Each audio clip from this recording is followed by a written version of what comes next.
नमस्कार मित्रांनो, मागेल त्याला सोलार योजनेत घोटाळा, महावितरणच्या कारभारात अंधार, बनावट कागदपत्रावर सौरपंप दिल्याचे पडले उघड. सविस्तर अपडेट पाहूया आजच्या व्हिडिओमध्ये. तर मित्रांनो, बातमी आहे बीड जिल्ह्यातील. शासनाकडून शेतकऱ्यांचा हिताचा निर्णय घेत मागेल त्याला सोलार महावितरण कंपनीमार्फत मंजूर करून दिले जात आहे.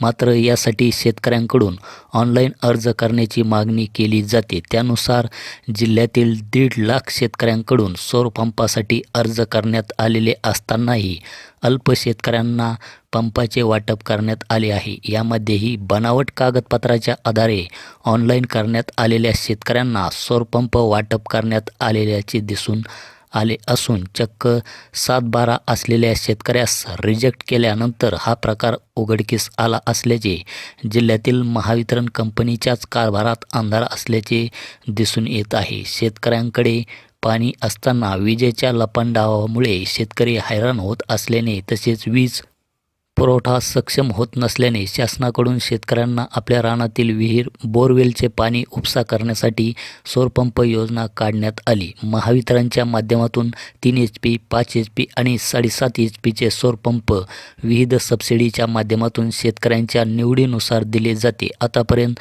जिल्ह्यातील 12,500 शेतकऱ्यांना सौरपंपाचे वाटप करण्यात आले आहे. तसेच 1.5 लाख शेतकऱ्यांकडून ऑनलाईन अर्ज करण्यात आलेले आहे. मात्र काही दिवसापूर्वी वडवणी तालुक्यातील हरिश्चंद्र पिंपरी तांडा येथील भीमदेव प्रधान राठोड या शेतकऱ्यांनी सौरपंपासाठी ऑनलाईन अर्ज करण्यात आला.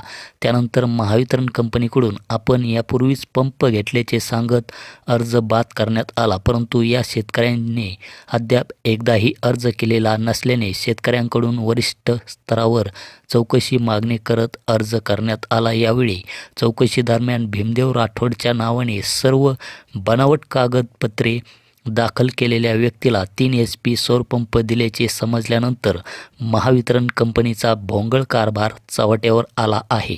तर भेटूया अशाच एका नवीन व्हिडिओमध्ये. धन्यवाद.